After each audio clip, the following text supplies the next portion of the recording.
This is War Story Day, and we're going to talk about, well, this article that I wrote, if you read it in Motor Age, it's called Won't Be Fooled Again. But everybody that does vehicle inspections has to advise the customer of what needs to do right away, what can be put off for a while, and in other words, usually on the sheet will go, it'll have each thing will have like a red, yellow, and green. Red means it's wrong, bad. Yellow means that you can put it off for a while, and green means everything's fine, that kind of stuff.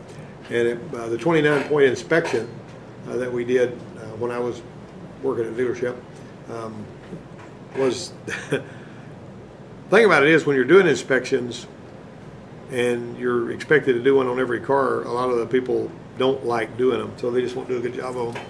I had one guy that I placed at a dealership in Enterprise, an Asian car dealership, and he was there about 6 weeks, and they let him go. And I said, "What did you let him go for?" He said, "Well, he did good work, knew what he was doing. He was here every day, did the kind of work I wanted him to do, but he wouldn't do the vehicle inspection." He said, "I warned him 4 times. You're not filling out the inspection sheets on the vehicles. That protects the customer, it protects us, because we checked everything and all that." And he just didn't want to fill them out because he didn't like filling them out, so he just tried to not do it. Well, he lost that job because of it. There's another place, this guy was supposed to be doing these 29 points on every car, and I mentioned this to somebody the other day. He's up under, he had to do some work inside the car, like replace a fuse from courtesy lights or something like that, but even then he's supposed to run through that inspection. And if you get used to doing it, you can knock them out really quick. And so he put it out there, and somehow he managed to leave the courtesy lights on while he was fooling with that. And when they went out there to get the car to bring it around, the porter would bring it around to the right up here and the customer would take it. It wouldn't start, so he opened the hood and there was a squirrel nest on top of the battery. And the guy had checked off all of the 29-point inspection stuff that he had. Does the word busted come to mind? But anyway, but if we don't take the inspection seriously, we can miss something really important that can range from embarrassing to downright deadly. I was talking the other day with somebody about a 2010 Ford Fusion that was sold at a GM dealership around here somewhere. And she came in here, she was a student, she said, "This thing's making a racket when I turn." And she said, I took it back over there where I bought it, and they said, "We don't work on Fords, you just need to go to the Ford dealership with that or something." So she didn't have time to go to the Ford dealership, so she came over here, and one of the lower A-frame bolts was loose and was just about all the way out of there. Now, if that come off while she's going down the road going 70 miles an hour, that would have been nasty. You know what I mean? So you need to be paying attention. Don't sweep anything off the table. Remember what I told you about who remembers what I said about the high mount stoplight? What do you mean? Why is the high mount stoplight there? It's a little bit of history here. Back in the early 80s, I think it was, they did a study, and they determined that if you put a high mount stoplight that went in either on the top of the trunk or behind the windshield, that's 40% less likely to be rear-ended. You're 40% less likely to be rear-ended with a high mount stoplight working. If you don't fix the high mount stoplight, and it's like if you don't check the brake lights because you feel like let's say sometimes you'll mash the brake and look and see them shining on something and say, well, they're all right.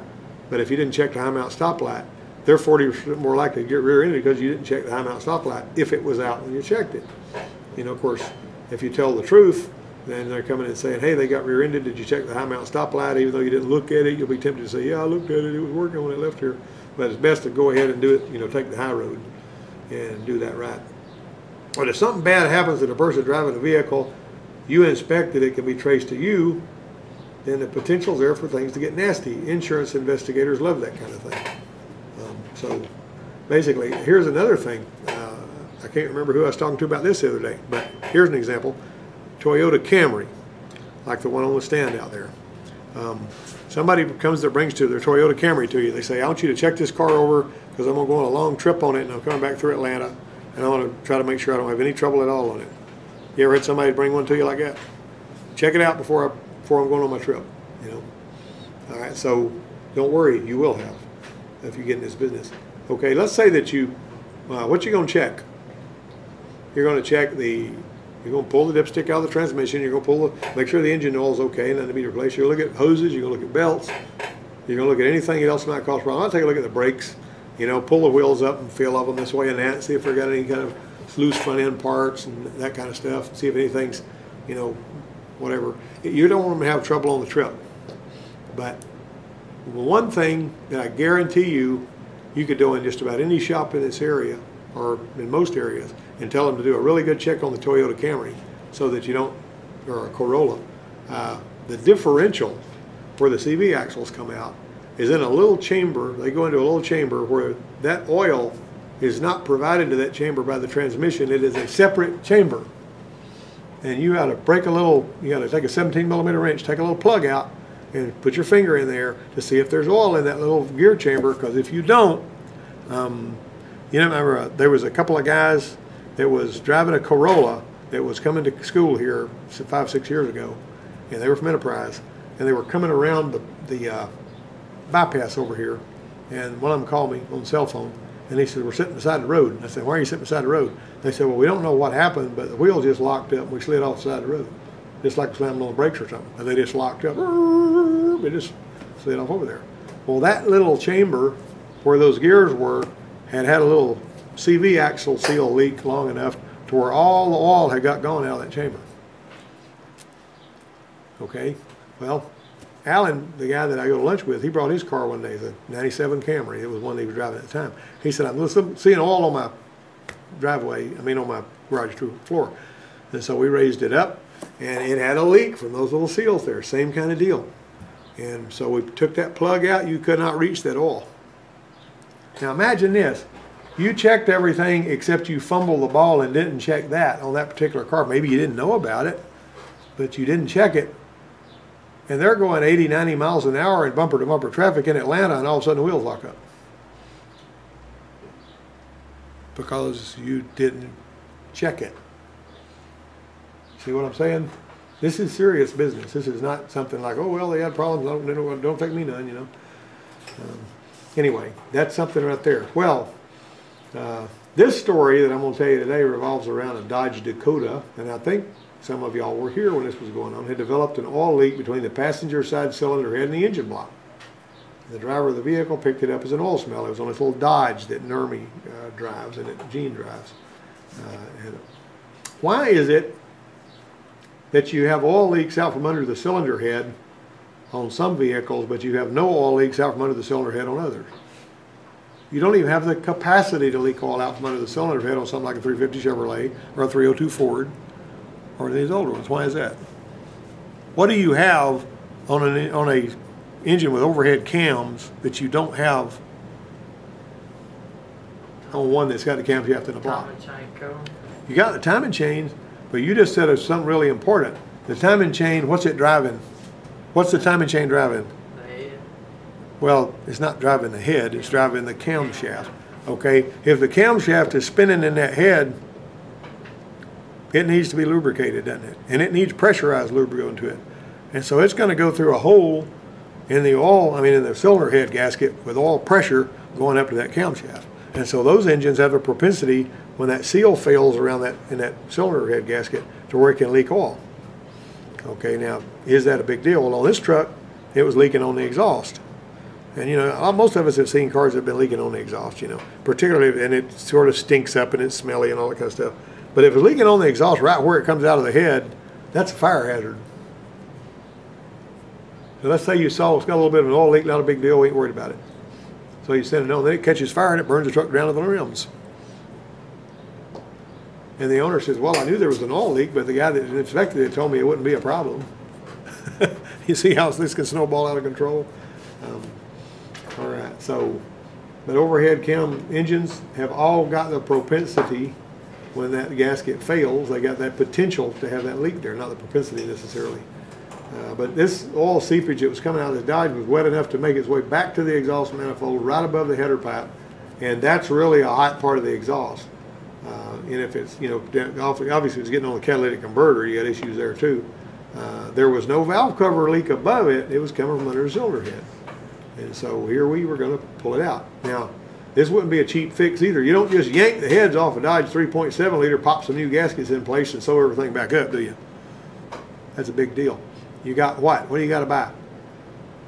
on an overhead cam engine. Timing chains. Was the timing chains in there? The timing chains for that particular engine, even buying them from the parts house, is nearly $500.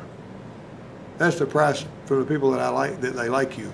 You know what I mean? Like if I buy a lot of parts from them, they go, that's what they charge me for them. You got to make sure you're getting the right ones, because some of them have the wrong cam slots, and they'll have paperwork with them on that right there. Someone out there. Huh? Someone out there. See who's out there. No. Anyway, so. Is that guy with that little black car? Oh, is he just watching it? Yeah. Don't know. Yeah. Tell him he probably needs to let it charge another 15, 20 minutes. Yeah. Anyway, it's going to have a timing chain, so Bobby did it. How many of y'all were here when Bobby did this? You got in on it, didn't you? You see it happening? All that? I wasn't really watching it again. Huh? I wasn't really watching it again. Yeah. So, Second time. well, one of the things that you need to do when you're taking one of these off, and I like to do it this way, if I'm pulling the heads off one of them things, I'm going to pop all those little roller lifters out of there, little roller rocker arms, and that way you got less of a problem with, valves being open when they're not supposed to be and all that kind of thing. So you take all them little roller rockers out of there, and it's fairly easy to pop them out of there if you know how you're doing it. And so I had him pop them all out of there, and so he pulled it all off, and he got the stuff to clean everything up and put it all back together. But for some reason, when he put it back together on the bench, he wanted to put the roller rockers in there. And I said, Bobby, you didn't need to put the roller rockers back in there before you put the head back on it. And you remember what happened? He put it back on, he torqued it down with the roller rockers in there, and because some of the valves were open that weren't supposed to be when the pistons were up, when he torqued it down, he bent 3 intake valves. And it ran terrible and all that. Well, the other thing was, he wasn't able to completely get it torqued down, and because the oil that was going right by a coolant passage, after he cranked it up and it was noisy and didn't run good and all that kind of stuff, we switched it off and it had a bunch of coolant in the oil. Remember that? That was nasty, wasn't it? All right. Meanwhile, we wonder sometimes what the heck things mean. So how many of you have changed your oil in one of these Chevrolets that's got a magnet on the oil drain plug? You done that? Okay, what are you going to think if you pull the oil drain plug out of we were doing it on a 2002 Chevrolet, we were doing it in here, a Silverado 4-wheel drive, and we pull that out and there was a valve keeper stuck to it. Now the truck's not running bad, but my question is, where did that valve keeper come from? That's pretty scary, isn't it? Of course, you didn't cause that problem. But what I told the customer, I said, there was a valve keeper stuck to your oil drain plugs. He says, well, it's not running bad. And I said, well, if you have trouble, if it drops a valve, I don't know how this thing got loose. Now, there's a possibility somebody may have laid that magnetized drain plug somewhere and it picked up that valve keeper, and when they screwed it back in there, it was on it. I don't know. But that just making me wonder, do I need to be worried about this? All right. So here we go. There's my aunt's 92 Crown Victoria. I don't know if you were here when I remember that.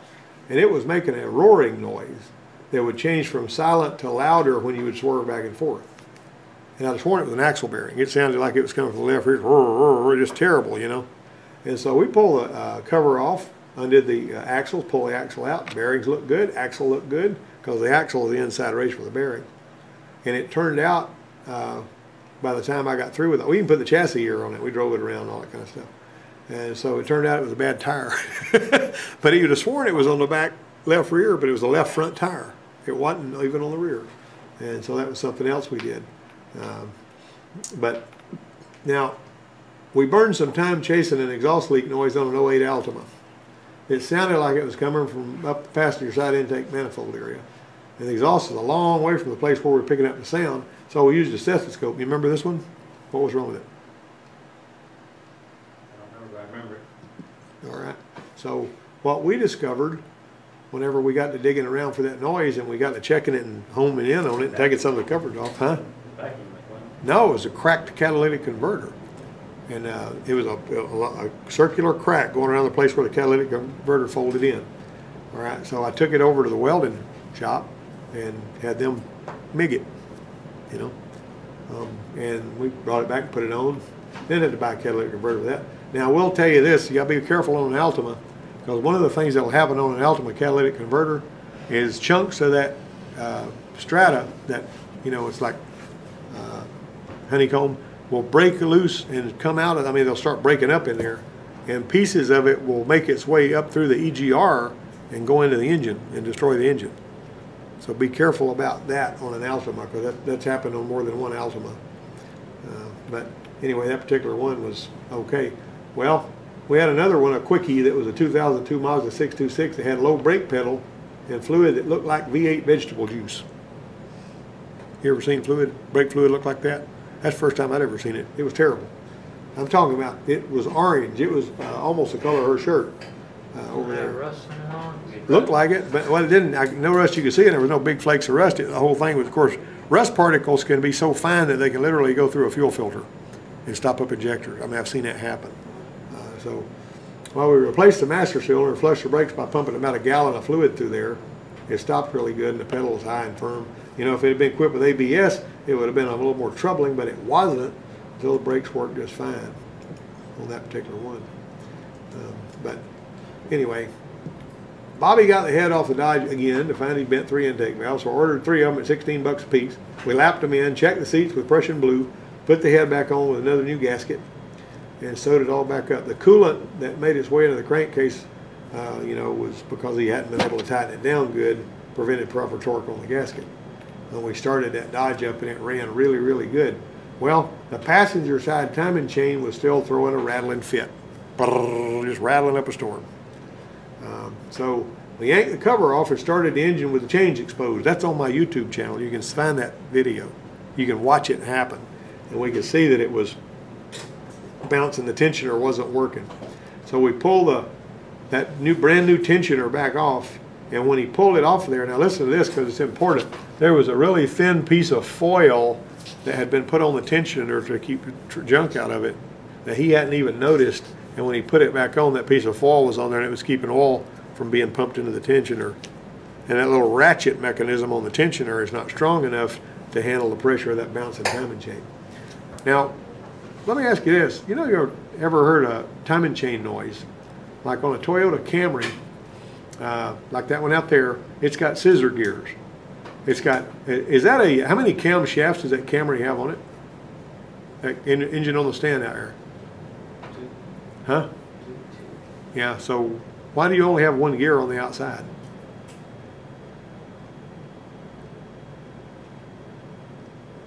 You were right the first time. It's got 2 camshafts, but they are on the inside, they're geared together and they turn opposite directions. Now that's interesting in and of itself, but in between those, if you ever have a camshaft that's being driven by gears, those gears got any lash at all, you're going to have a noisy dadgum engine. Have you ever seen one of them? You race car buffs?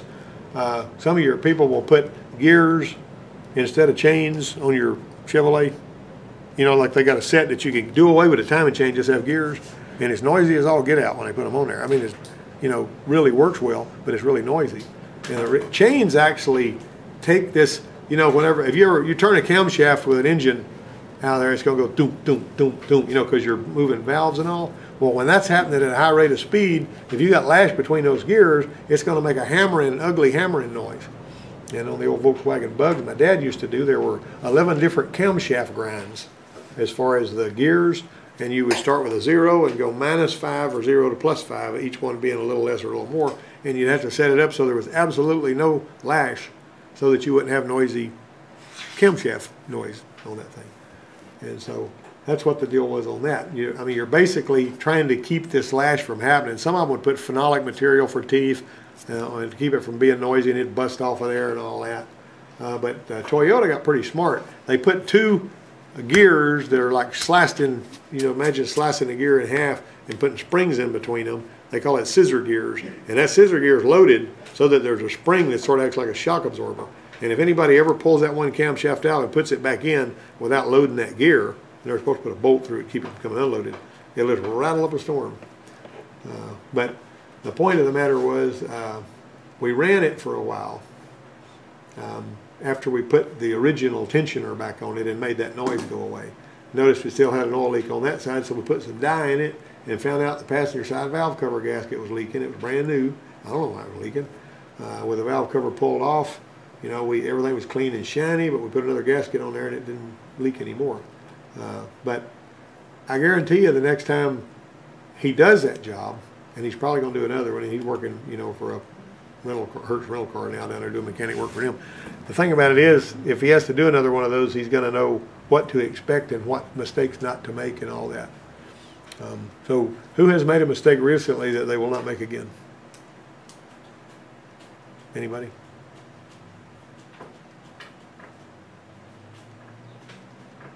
Or are you going to make the same mistake again that you made before? Probably. Yeah. I made a mistake. What mistake did I make? This morning.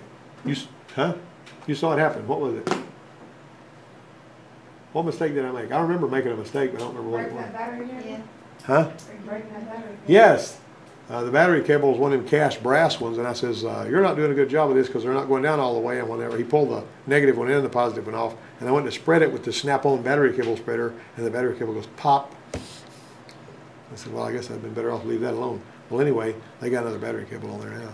But I didn't particularly learn a lot of anything from that except to not spread one of those brass ones. But they still need to be on there all the way so you have plenty of things. All right, so tell me what you learned. Somebody tell me what you learned. Did I bore you to tears? The war story videos are the ones that people watch the most on the YouTube channel. They are. I mean, I guess they just enjoy that more than, you know, questions and answers and all that kind of thing. But anyway, that one, that particular article was in, came out in February. In Motor Edge. You might have seen it in there. All right.